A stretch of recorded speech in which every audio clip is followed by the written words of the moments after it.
Kiyan, welcome to the show. Thank you. Pleasure to be. Where's here? London for me. How long you been in London town? One of my favorite places in the world. I haven't been able to get back. I was supposed to be in Europe and London this month, but sadly didn't happen. It's not as much fun to do a virtual meeting with your Madrid friends from California. It's a lot more fun to be doing it in person. No, exactly. I mean, typically we travel about a week or 2 weeks a month, and this is the longest period I've been stuck in London. So I'm getting COVID fever. So we're doing a best idea show today, which people seem to love. And this one I know will be particularly fascinating. What's your concept for best idea now here in the fall of 2020? Well, this is frontier markets. We think it's an area, or the area of kind of the investment world, which is misunderstood. We think that historic performance has been quite terrible, so it's put off a lot of investors.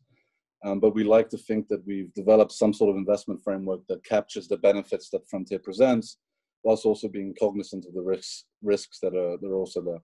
You know, that makes me salivate a little bit, something that no one understands, but also that has had terrible performance. That's usually something where people have, all the struggling value investors listening to this can probably sympathize a little too much. All right. Well, tell me a little bit about your background.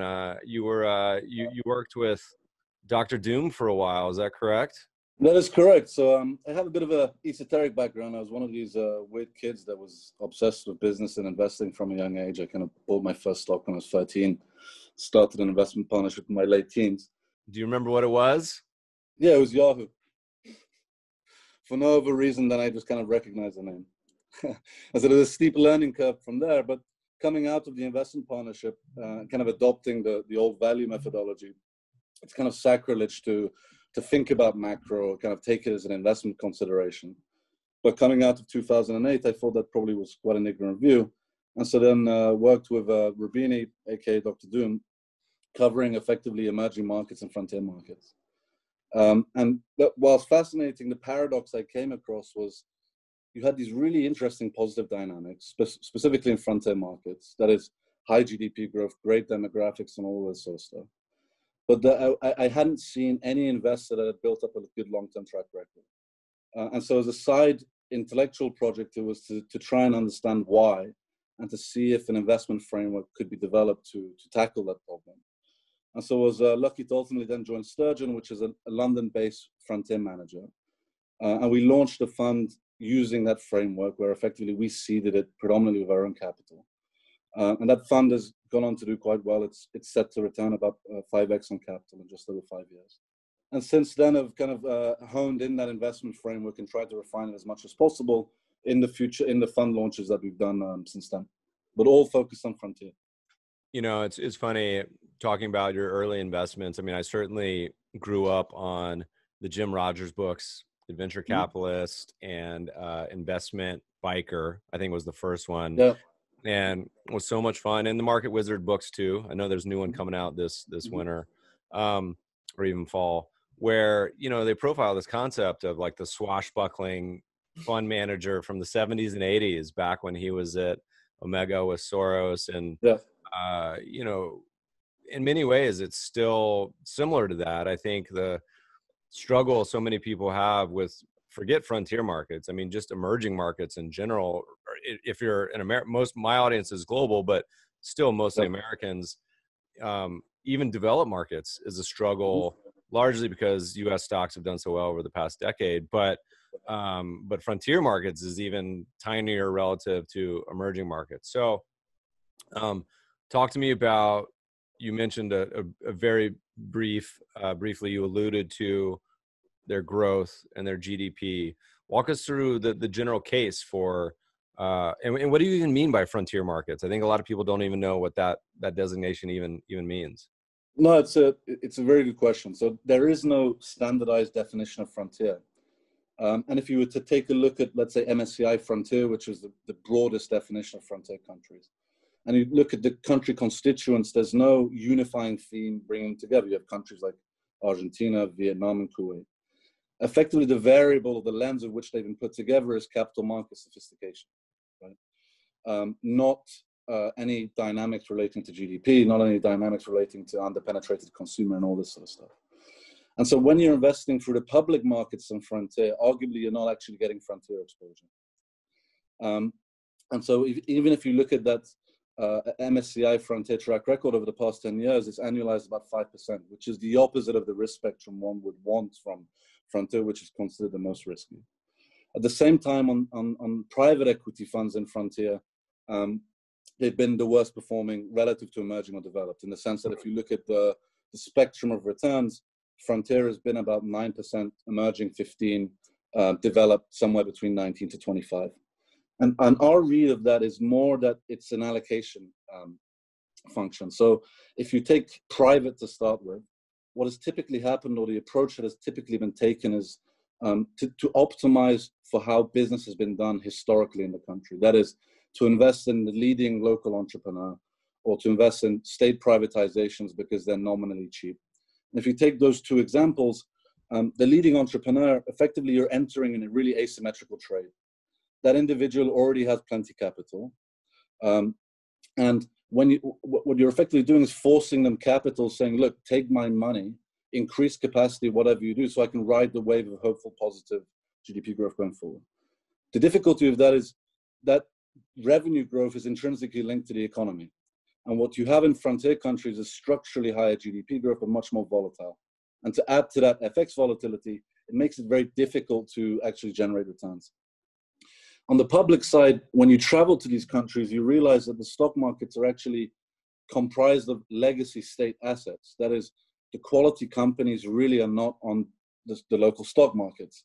So you're investing in a small carve-out of suboptimal management cultures, suboptimal business models, and again, not really taking advantage of the dynamics that frontier presents. But what has changed over the past 5 years is, whilst in the more developed countries, you've seen the development of really great technology-based business models off a base level digital infrastructure that has seen the speed with which companies can grow to be accelerated. And if you take that to frontier, they also have that digital infrastructure. That is, most of there's kind of plus 70% smartphone penetration, plus 80% internet penetration. But people have been lost in this wave of poor returns and have not seen that the opportunity is present to build and invest in similar technology-based business models in these countries.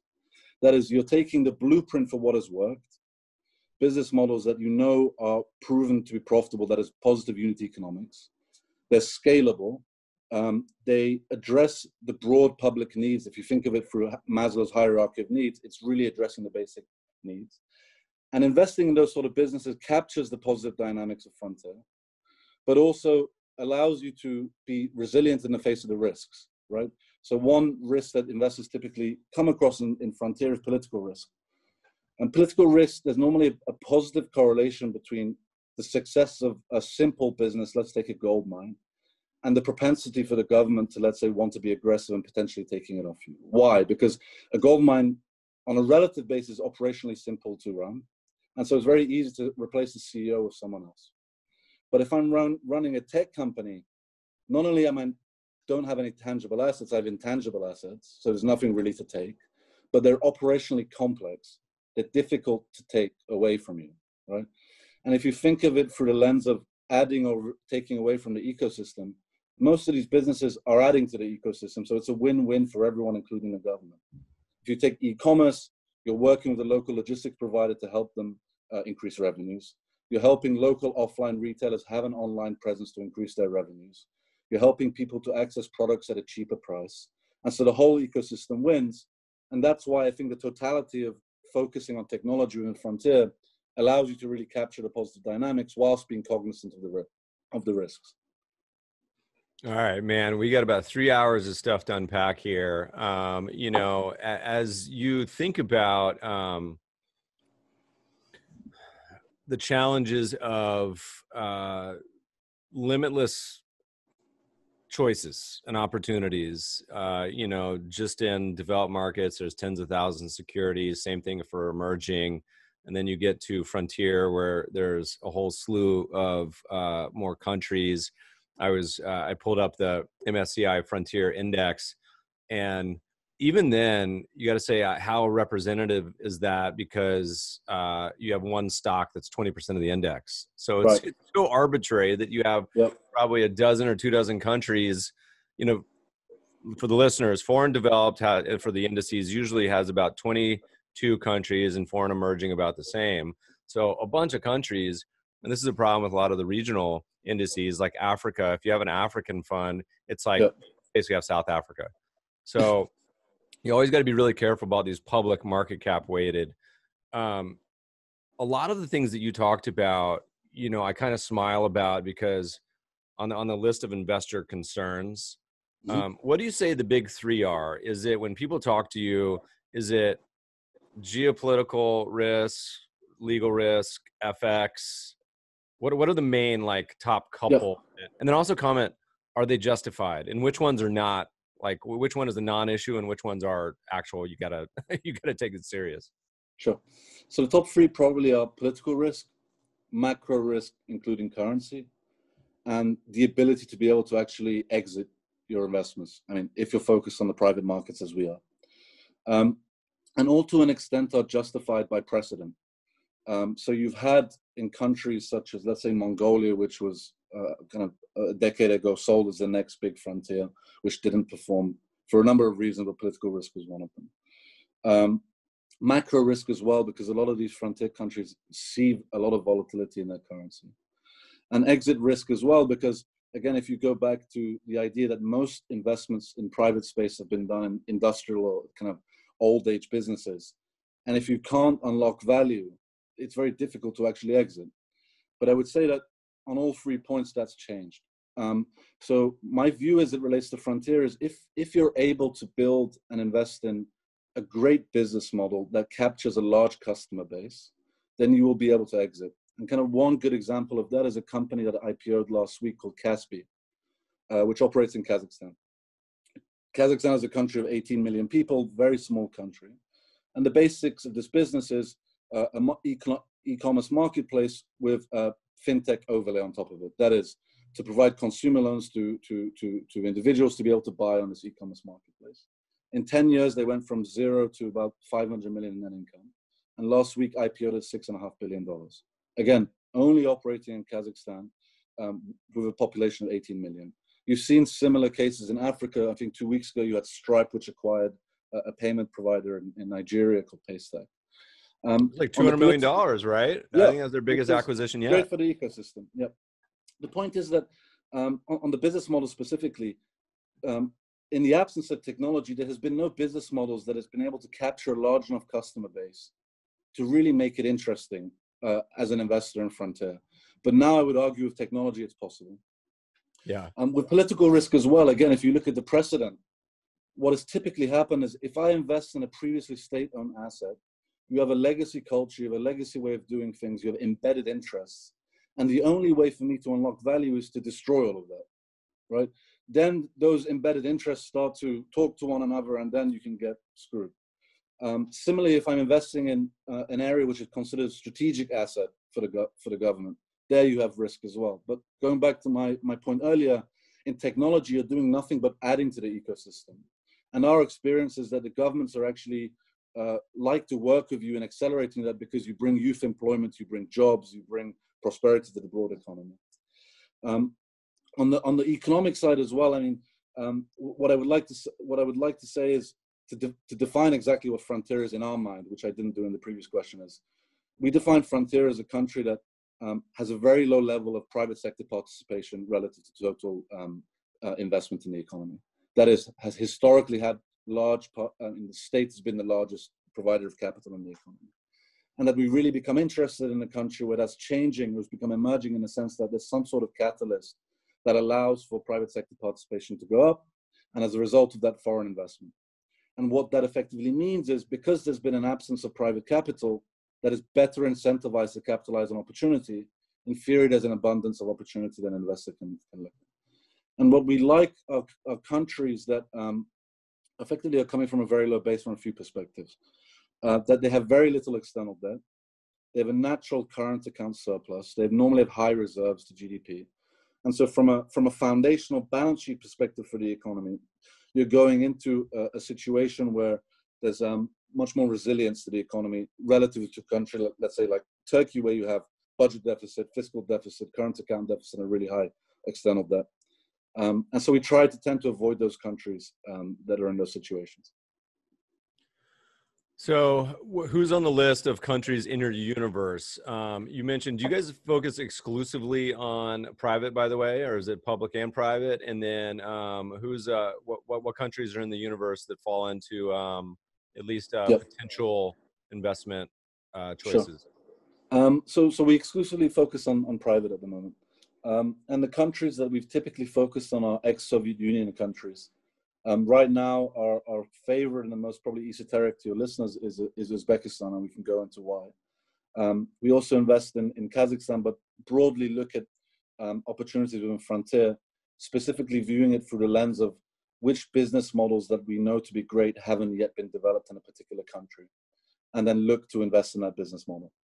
Walk us through kind of how you settled on the former Soviets. You know, I mean, you look back at the Bill Browder book, what is it, Red Notice, you know, where he talks about investing in the privatization of a lot of the former Soviet Union. What were they called? Not the stubs, but essentially a lot of the voucher scheme. Vouchers, thank you. Fascinating story. Why 20 years later are those countries particularly attractive, do you think? Sure. So if we take Uzbekistan as an example, so effectively out of Central Asia, that ex-Soviet Union bloc, it has the largest population, so about 35 million people. For 25 years, considered effectively a closed-end dictatorship, was basically shut off to foreign capital. At the same time, had really interesting dynamics. You had 70% of the population under the age of 35. A very diversified economy, so not natural resource intense like a lot of other countries. Their biggest resource is actually uranium and gold, so counter-cyclical assets. No external debt, very low total debt to GDP, so under 30%. Reserves to GDP of about 60%. And a general entrepreneurial culture, but basically was uninvestable because of the previous government that had certain capital controls. And then what happened was that previous president died 2.5 years ago, was replaced by his prime minister. And the general consensus was, well, it would be a continuation of what was there before. Unbeknownst to everyone, he starts on a reform rampage. And does what? He basically gets rid of all the old ministers, replaces them with young, Western-educated technocrats, continues to privatize nearly all state assets, cuts the corporate tax rate by half. Ironically, year on year, tax revenues go up 70%. So it shows you the size of the black economy. You have 70%, 80% smartphone internet penetration. And it's a country which no investor has been looking at seriously. So for us, it's kind of the perfect sweet spot. We know the region, we know the country quite well. It's kind of prime time to invest there now. They're really going out of their way to attract foreign investment. And in our area of focus, which is technology, you basically have none of the standard business models that me and you are used to, let's say in the UK or US, being developed there yet. But yet you have very good entrepreneurs that just need capital to be able to develop these businesses. And that's where we come in. So there's a lot of misunderstanding when I talk to investors consistently about, looking to emerging frontier markets, even developed markets. There's amazing entrepreneurs everywhere. And you think about people, particularly, we have a friend, Tyrone Ross, who uses the phrase, they have a PhD being poor, hungry, and driven, so the incentives to be an entrepreneur are all around the world. So walk me through how it actually works.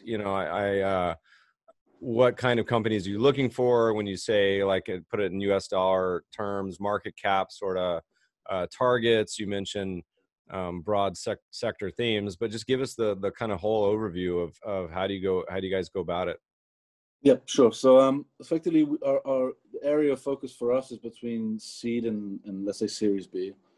Often for the whole financing of the company, we're the only investor up until Series B, because really there's no one else to plug that gap for capital for the company to develop to the point that it can start accepting more, let's say, sophisticated investors.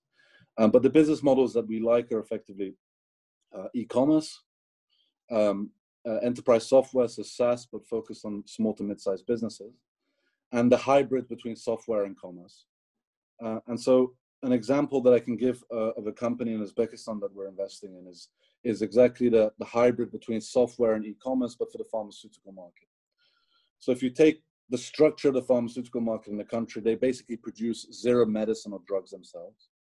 Everything is imported through 200 distributors.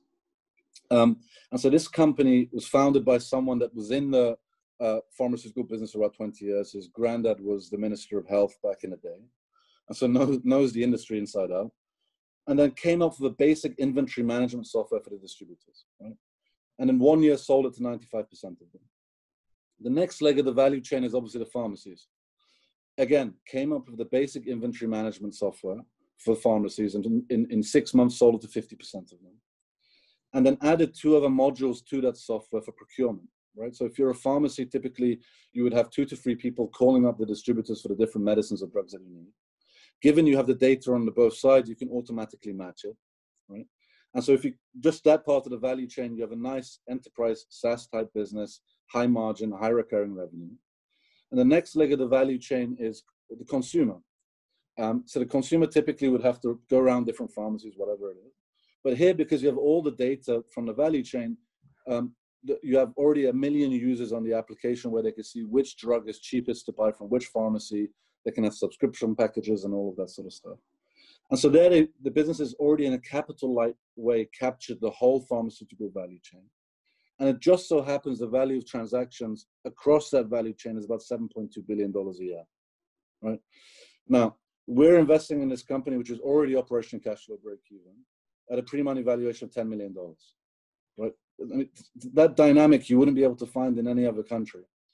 And so what we really try and do once we've made an investment is really help the management to scale up, but also bring in best standards so that one day when they want to raise more capital or they want to exit, everything from the infrastructure perspective, from the governance perspective, is done to international best standards to make it as easy as possible to exit. Yeah, I mean, it seems one of the benefits of the last 10 years of both VC and angel sort of becoming much more commonplace. And as you mentioned, the things like the success of a startup in Nigeria, you know, as it then populates an entire, you know, future of entrepreneurs, but also the standardization of contracts. You know, 20 years ago, if you tried to go raise money or invest in a private company and you're not working at a traditional VC firm, I mean, all the terms are negotiated.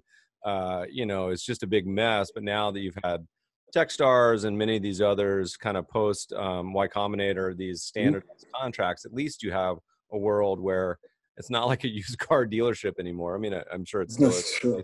But no, it's more plug and play approach when it comes to that sort of aspect of it. How do you guys source deals? You know, what it seems to me, many emerging frontier countries, because there's not a history and foundation of entrepreneurship in the traditional sense that there is in Silicon Valley or London.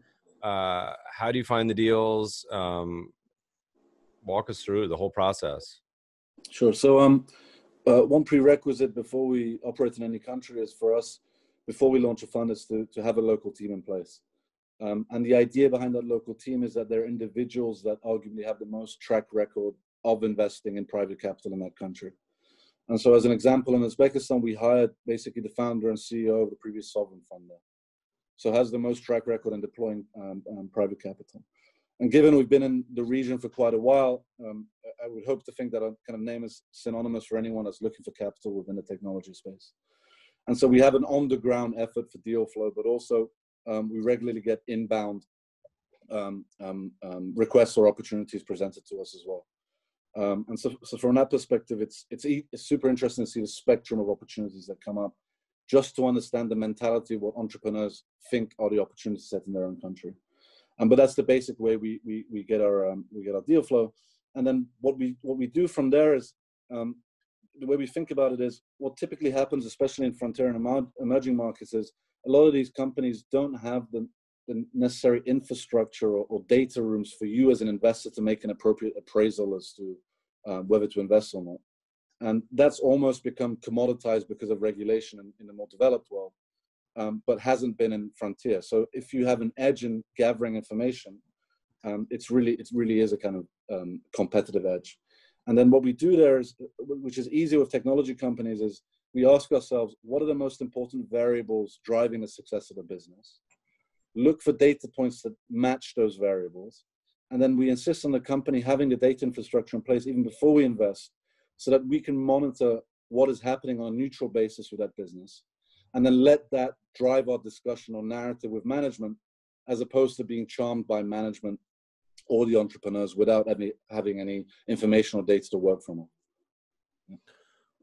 So what does the actual portfolio end up looking like? You mentioned two of the names that you've invested in. Are those companies traditionally almost always focused just within their borders or the region? Have you actually seen any companies develop that are actually global in nature, or more than just regional? And then how's it work?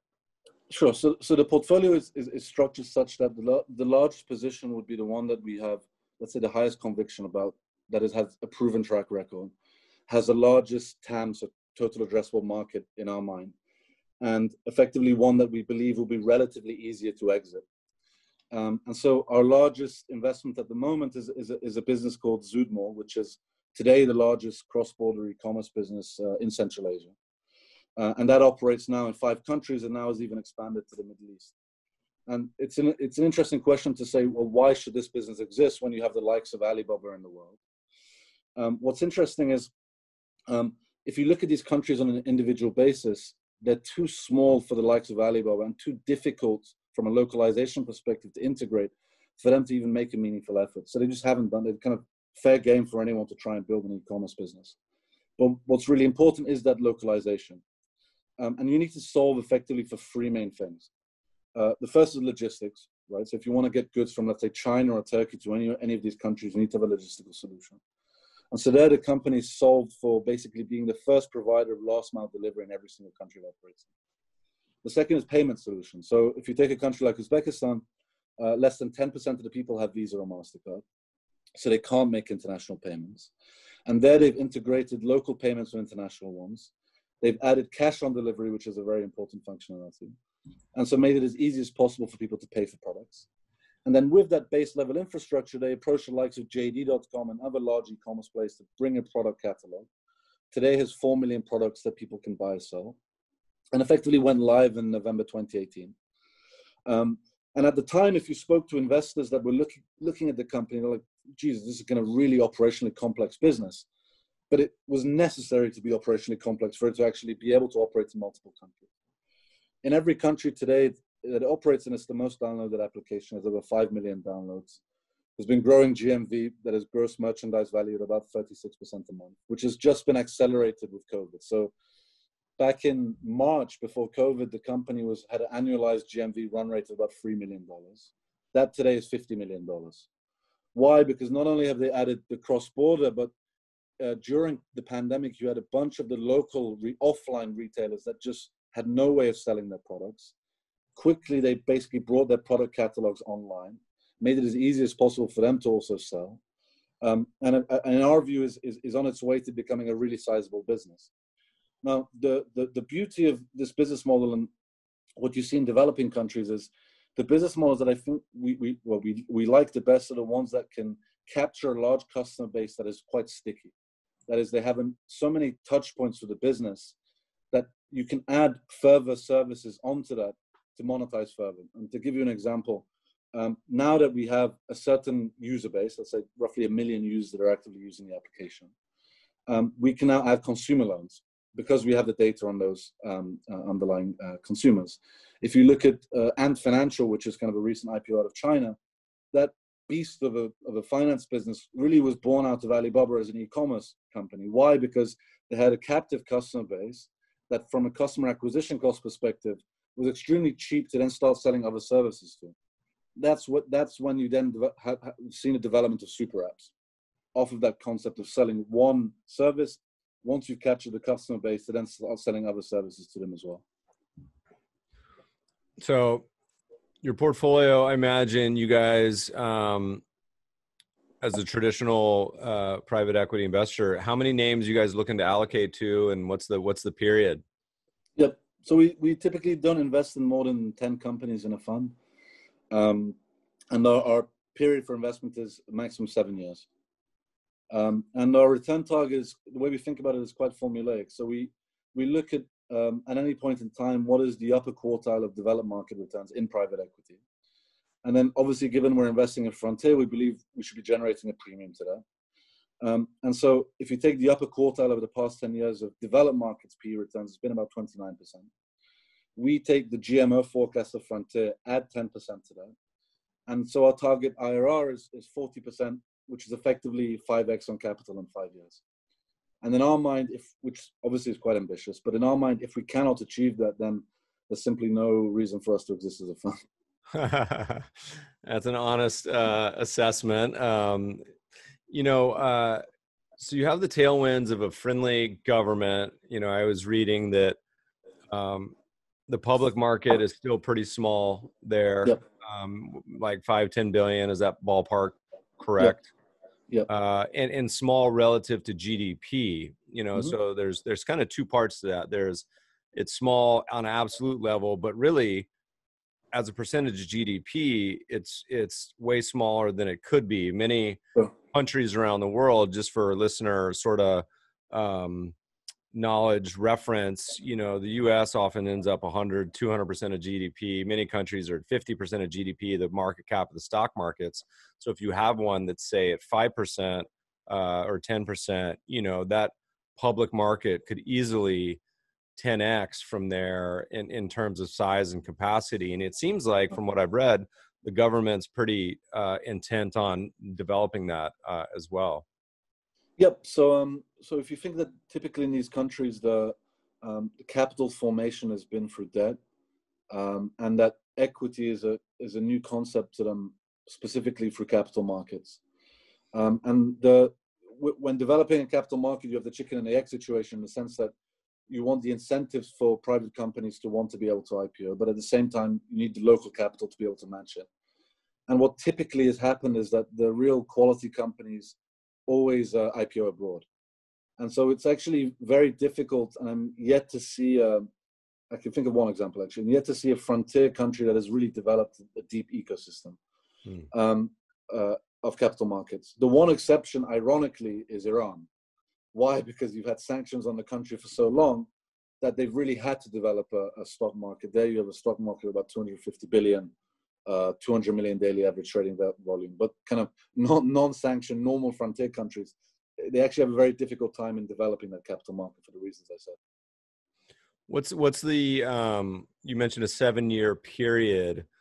What happens at the end of 7 years? Traditionally, most VC firms, it's IPO, it's acquisition. They just monetize their position or sell it. What's the traditional path for you guys? Is it similar or is it different?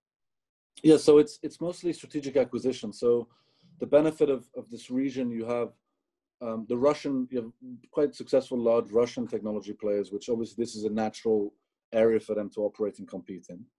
At the same time, you have China, which has the One Belt, One Road initiative, which, for your listeners which aren't aware of it, effectively think of it as the Marshall Plan on steroids. It's like a $1 trillion investment program to offload excess capacity from China and to be able to invest excess capacity outside of China.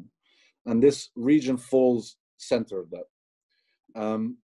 And so you have, and you have the very large kind of Chinese tech players, which are also looking to expand, and they've been serial acquirers. And so typically that's the route that we go down. If the company is large enough, then we would look at a foreign IPO, but typically it's strategic acquisition. I feel like most investors are going to probably have to take to Google Maps as we're talking about some of these discussions. What is sort of the investor appetite? You mentioned we go through these cycles. Everyone, all they want to talk about in the US now is probably tech, Amazon, Apple, Tesla. With what's going on with markets, you have this dual challenge of negative interest rates. What's sort of the appetite for frontier markets currently that you're having conversations? Are people interested? Are they cautious? Wait and see? I know the local, last time I was in London, at some of the pubs, chatting with all my local friends, no one had any idea what's going on with Brexit. Still seems to be the case, but what's the appetite for people being invested in some of the frontier categories? Sure. So I mean, if you look at the flows of liquidity, if we focus on the public side of things, you've basically had a significant withdrawal of liquidity from international investors from frontier. And that goes back to that concept where I theoretically believe it's just very difficult to make money on the public markets. On the private side, you've had niche players which have looked at more traditional assets in frontier, as we've discussed. But there isn't a player, let's say, similar to us that is focused on technology within frontier. And so what we often find is that we're going through an education process, and that either people have a perception which is somewhat distant from reality as it relates to kind of a bunch of different aspects of these countries, or they simply have no perception at all. And so it's really an education process and defining what the opportunity set is, why that opportunity set can meaningfully and in a realistic manner generate returns. And then if you have that time or space to make that argument, normally you get positive feedback. But given the pain that investors have experienced in frontier, there's still a big hurdle you have to jump to get investors on board with the concept, relative to obviously, let's say, US tech and everything else that's going on in the world. I say this with a smile on my face and only half serious, but actually half joking. There's a new Borat movie out. Does that actually drive any interest in the region? I mean, I saw in Kazakhstan had like a tourism promotion where they said Kazakhstan, very nice. Yeah. Does that actually, I mean, in a weird way, generate some interest in this category? Look, I think probably not the interest that you want to have. Right. And it's actually, if you think about, I mean, kind of as a side discussion, why Kazakhstan was chosen as the country, it's esoteric enough and people don't really have enough knowledge about it that you can pick it to make fun out of, which goes back to that point that I was saying, is kind of there's either a lack of perception or no perception of the countries, and you have to go through the education process. And the point to come back to is that there are people that are alive in these countries. They're extremely smart. I mean, you have the hangover of the Soviet level education, so that they're trained in the hard sciences, which is the best education you want. They're naturally entrepreneurial because you've never had a formal job market.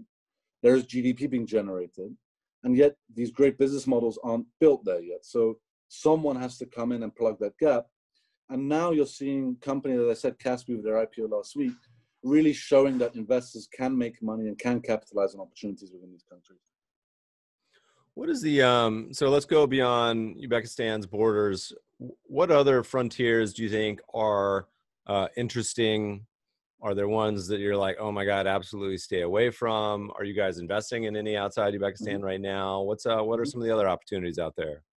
Sure. So the lens that we see it more through is business models. So we're looking at countries that, let's say they don't have an e-commerce leader. They don't have an enterprise software leader. And I mean, Kazakhstan is a neighbor, so that's a country we're looking at. Ukraine is extremely interesting because they have a depth of talent pool specifically within technology and development. And I mean, Mongolia is a smaller country. Russia as well is yet to see really a lot of the business models that we've come accustomed to being developed. And so I think there's plenty to go around. I mean, if you take China as an example over the past 20 years, they shifted basically from the copycat economy to becoming arguably the tech leader in the world. Now that was done on a very large population, and so you're seeing these really significant large businesses being developed.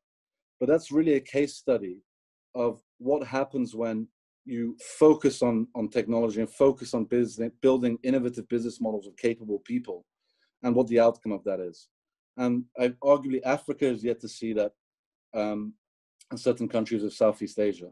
And so if you see it through the lens of business models, it's more interesting and is more insightful, I think, than if you go on a country level. What sort of what's the status in sort of the region of incubators, accelerators? I know Techstars has done a lot to sort of take it international, but being an entrepreneur is such a cultural, challenging sort of venture. It attracts a certain crazy person. We can all relate of the agony and ecstasy of being someone who worked at a startup or started one. Is that something that's developing? Is it mostly like infancy, or is it actually like starting to take hold in many of these countries? No, actually, surprisingly, they're really taking hold. So in all the countries that we've discussed so far, you have government-backed, let's say, call them IT parks, where effectively as a startup, you can go, you pay no taxes, you have an office, you have some basic funding to start your business. And then you have people that are trying to match you with international advisors or investors. And it goes back to that point that it's something that it's a win-win, and the government really tries to promote, again, because you get youth employment, you bring efficiency to the whole economy, and you allow for the broader population to get access to services which they otherwise wouldn't. And so what we also do is two separate things. For each business vertical, we have an advisor which is a very experienced entrepreneur in that particular domain to match with the businesses that we invest in, to effectively act as a neutral feedback board to get advice. The second thing is to actually have a funnel of talented people to go and work in these startups. So what we do is we partner with the leading universities where they give us profiles of talented students that don't have the financial means to pay for their education. We give them a scholarship. Their internships are within the portfolio companies we invest in. And when they finish their university, they then join the portfolio companies. And that gives us a great funnel of talents within these countries to be able to put into the companies that we're investing in as well. So yeah, surprisingly, there is a very good ecosystem developing around startups and venture. Yeah. You made a reference to Iran earlier. What's the status of that market? I have a hard time trying to distinguish between just general news flow in the media and what's kind of actually going on as from an investor standpoint. Is that a land of opportunity? Is it a minefield? Is it somewhere in the middle?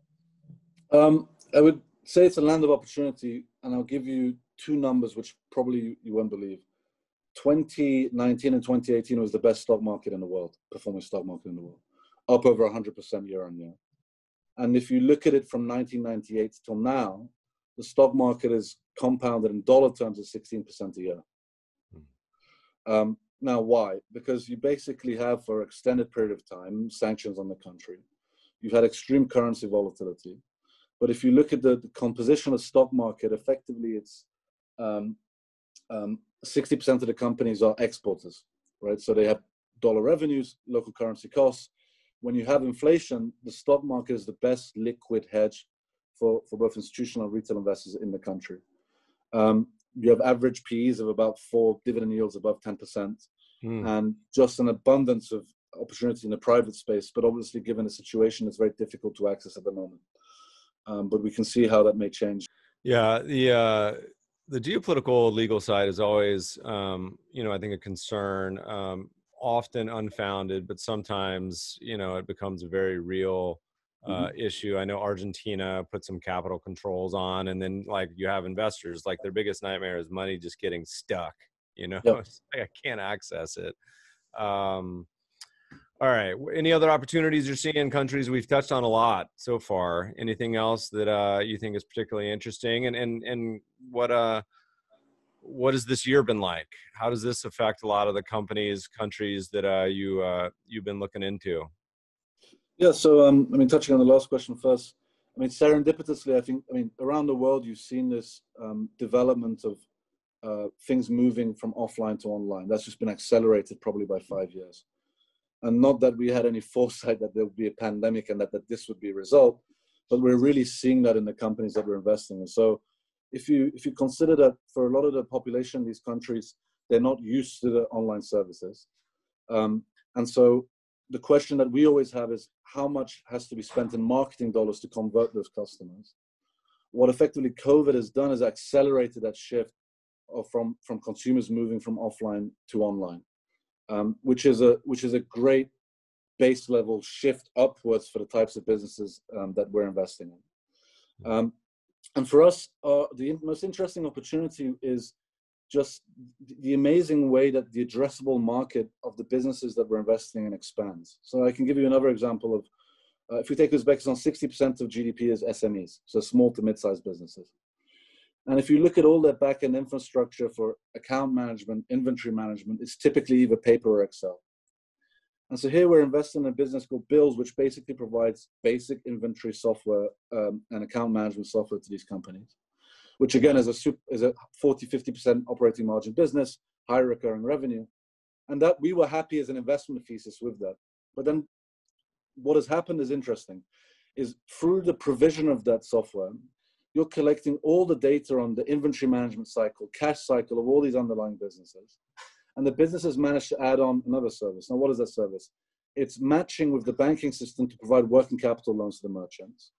It's matching with the merchants to provide them consumer loans to their customers, but also working with them to put all their offline products onto online commerce as well. So effectively, the revenue that the businesses will generate from the non-core services that we originally invested in will be much more than a software business.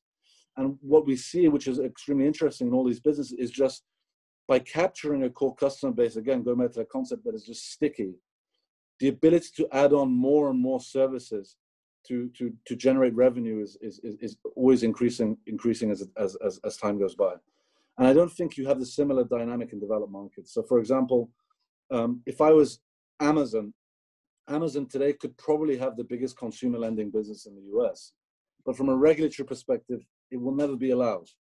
But we don't face those difficulties in developing markets because the absence of competitors to even consider competition or regulatory dynamics in the same way that you have in the US.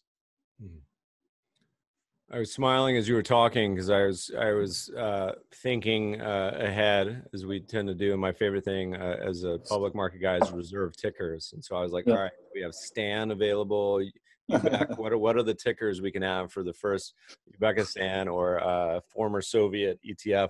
But I said, that's the sign that investors are finally, the theme is had its run, is when you finally get a US-based Iranian or Stan ETF, you'll know that you've had the markets have developed. But I mean, honestly, I don't know how that doesn't play out over a decade or two. I mean, many of these stories, thematic in nature, are like lifetime stories. This isn't a 2020 story. This is really a story of 10, 20 years. Yeah, it's a kind of secular trend that will take shape over the next 5 to 10 years. I imagine you guys have a lot of stories over the years, having been at this for a while. Anything that's come is sort of the more memorable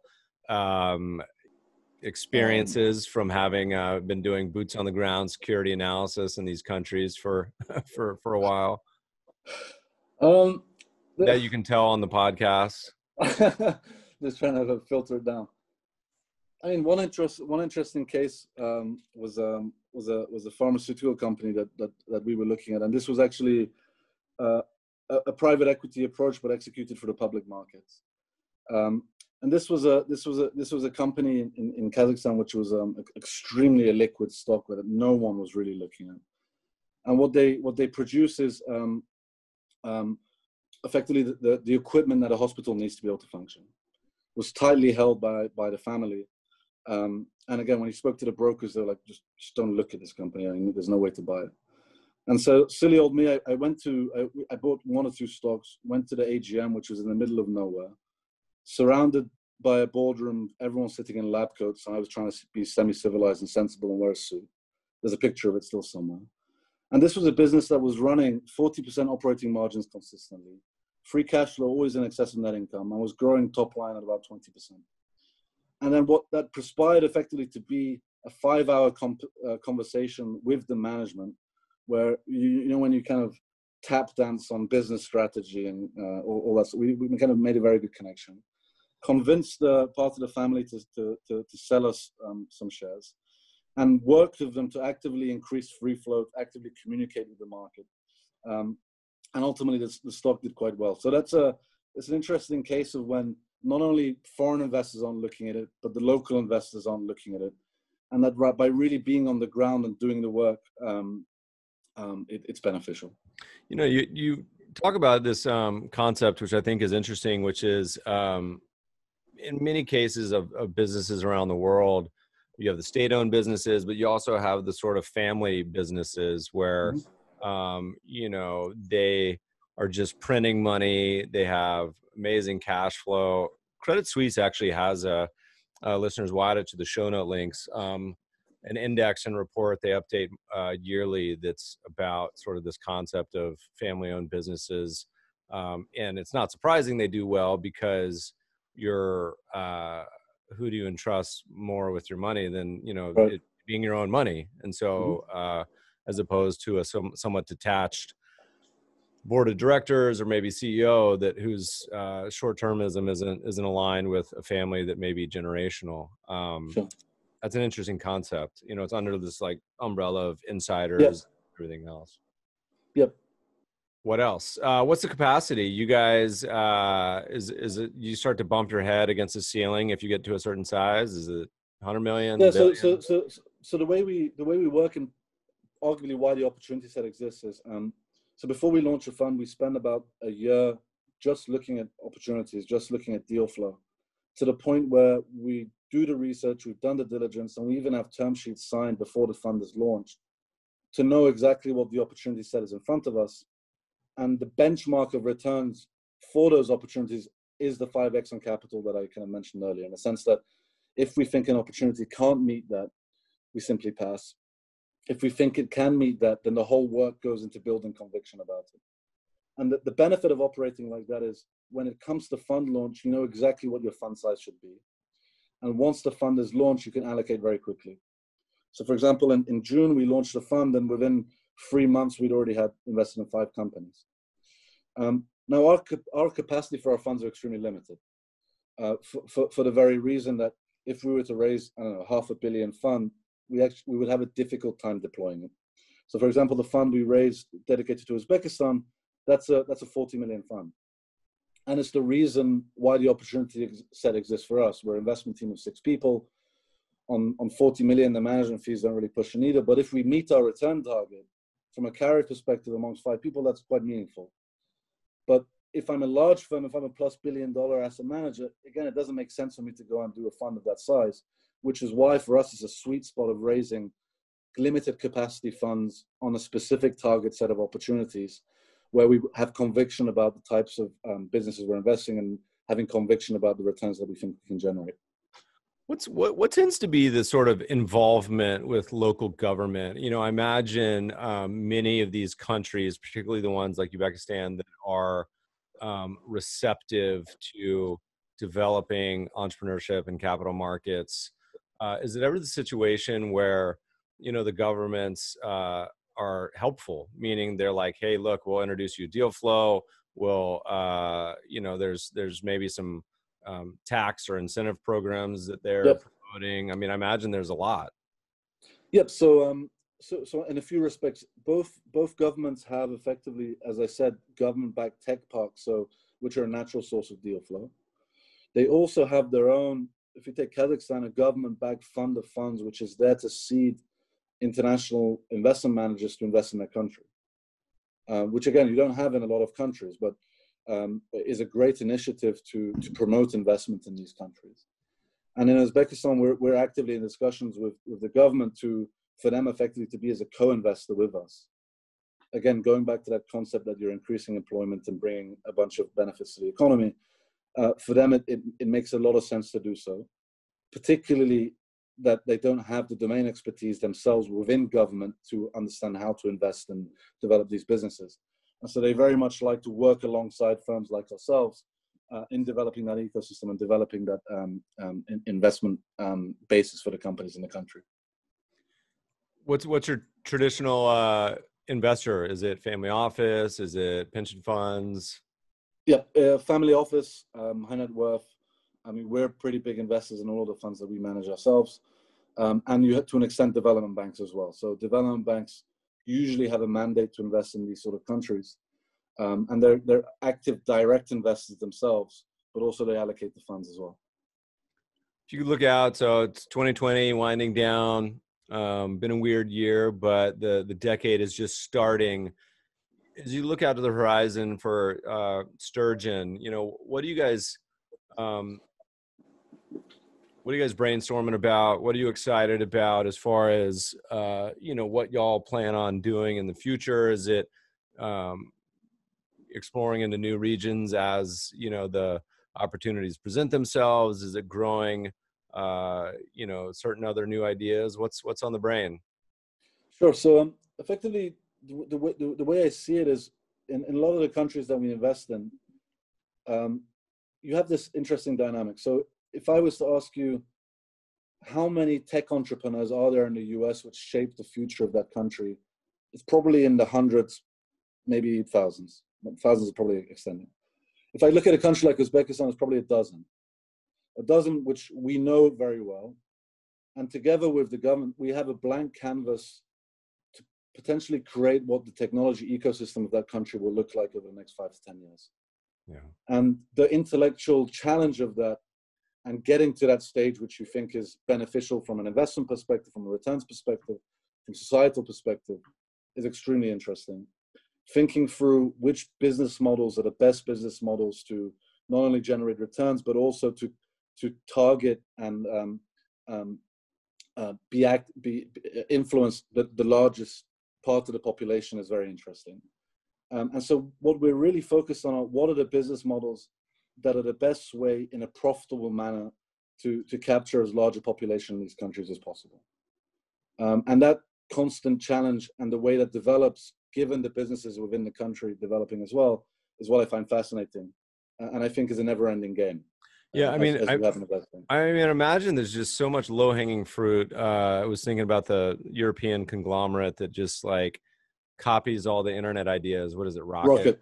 Yeah, yep. The German guys, I think. And thinking about that applied to so many frontier markets, I imagine, is that an accurate sort of assessment that there is a fair amount of low-hanging fruit in local regions? Yeah, for sure. I mean, think of it through this framework.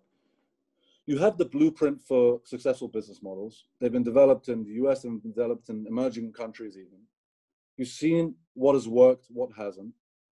And ultimately the question you ask yourself is, why wouldn't this business model work in this particular country? If the answer is that it will work, the question is, well, how do you do it in a localized manner to be effective? So it's that intellectual exercise that you constantly have to ask yourself. Because again, you have a young population. They have the necessary digital infrastructure for these companies to be built. The capital is there through our funds. So how do you go about building it? And that's the game or what we're involved in over the next 5 to 10 years, which I personally find fascinating. Yeah. What's been your most memorable investment over the years? Anything come to mind? Yeah. Actually, it's our largest investment at the moment, going back to that e-commerce company called Zoodmo. Back in late 2015, I got a random LinkedIn message from a guy called Michael, telling me about this business idea that he had. We ended up randomly meeting in a conference in Switzerland, became very close friends. We became the first outside investors in that company. And what I serendipitously came across was, in my eyes, one of the best entrepreneurs I've met in my life. I've learned a hell of a lot just by being close to him, by seeing the development of the business. And I think we're on our way from seeing that business basically be zero to probably over $1 billion business over the next 5 years. And that experience and that process of seeing it from ground zero to where it will be, for me, has been fascinating, and I enjoy it every day. Well, there's a lesson in there, listeners, is to check your LinkedIn messages. I feel like every once a week I log in, read 10 spam messages, delete them, log back off. I'm not sure what to do with LinkedIn, but if you're telling me I can find $1 billion investment opportunity, you may have just changed my mind. It should be an advert for LinkedIn, actually. Seriously, LinkedIn, are you listening? You can sponsor the show. Kiyan, what if people want to find out about you guys, what you're up to? What's the minimum subscription size, by the way? If somebody wants to send you some money, Sure. tell For me about individuals, it's $100,000. For institutions, it's $1 million, which is a legal requirement, unfortunately. The easiest way to reach out to us is simply by email. I feel we have a responsibility to communicate what is going on in this part of the world, which not a lot of people are aware of, and always more than happy to speak to people that are interested in what we do. Do you guys publish any sort of, is it only client-focused notes? Do you do any sort of research that people can read? Yeah, we do two things. So every month we have a business model that we as a team do a deep dive on. And then normally the results of that deep dive, we've started to now publish. And we have 4 pieces. For example, last week you had this IPO of Caspi. We've written a whole piece around that, which we add to our distribution list, and people can just email us to request access to it. Cool. Awesome. I'd love to check some of those out. Kiyan, it's been a blast. Thanks so much for joining us today. Thank you very much.